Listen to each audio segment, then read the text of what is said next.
le thème de Amour sucré. Alors c'est pas si compliqué que ça, il y a que deux grandes parties et les deux se répètent pour la grosse majorité de leur section. On va commencer par venir poser l'index sur la case numéro 7 de la deuxième corde la plus grave, venir chercher ce son-là.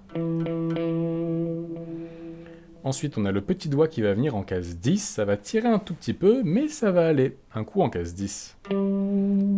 Puis l'index, il était en case 7 sur la deuxième corde, il va descendre d'une corde et il va aller sur la case 7, mais de la corde juste en dessous. Une fois qu'on a fait ça, on va quasiment répéter le même motif, ça c'est quasiment la même chose que ça, mais juste avec pas la même note ici. Donc on va refaire un coup en 7, 10, et cette fois-ci la case 9 avec l'annulaire. Ensuite, ce petit passage-là, c'est exactement la même chose qu'on avait fait ici. Donc pareil, le 7, le 9 et le 7. Puis cette fois-ci, encore une fois, le 7 du dessous et le 9.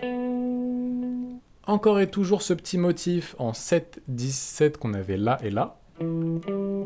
Sauf qu'on va répéter le 7 une deuxième fois, venir poser l'annulaire en case 9. Le petit doigt, il vient sur le 10 de la corde du dessus. À nouveau le 7 avec l'index. Et là, on va venir chercher la case 9 de la corde du dessous, donc la troisième en partant des aigus, et on va essayer de la prendre avec un slide, si possible, en mettant l'annulaire en case 7 de la troisième corde la plus aiguë, et en slidant vers le 9. Si c'est pas faisable, c'est pas grave, tu le prends directement ici, et tu le grattes sur un 9, c'est tout aussi joli. Ça, c'était la première partie. Pour la deuxième partie, donc celle-ci, qui on dirait était faite par Castiel, mais je ne sais pas. On va venir poser le petit doigt sur la 15e case de la corde la plus aiguë et l'index sur la corde juste au-dessus en case numéro 12. Là, on va venir gratter vers le haut sur la case 15, puis un coup vers le bas sur la 12. Une fois qu'on a fait ça, on enlève le petit doigt pour laisser la place à l'annulaire en case 14, un coup vers le haut, puis ensuite encore une fois la case 12, on l'a pas quittée. On la quitte pas avec l'index, ne me quitte pas. Ensuite, on va venir allonger l'index, choper la 12e case de la corde la plus aiguë, et là, l'annulaire va venir se poser sur la case 14 à nouveau, puis la 12, et à nouveau la 12 de la corde du dessus. Ce passage-là, il va se répéter une deuxième fois à l'identique juste ici.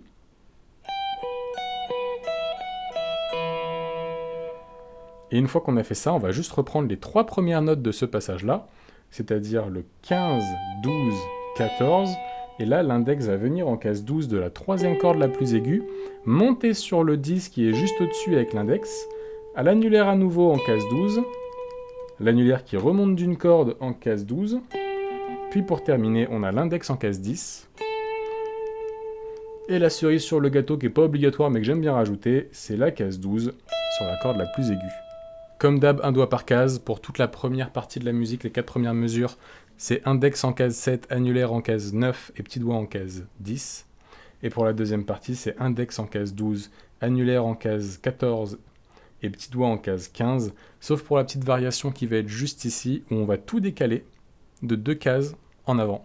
Donc l'index en 10, l'annulaire en 12 et le petit doigt en 13.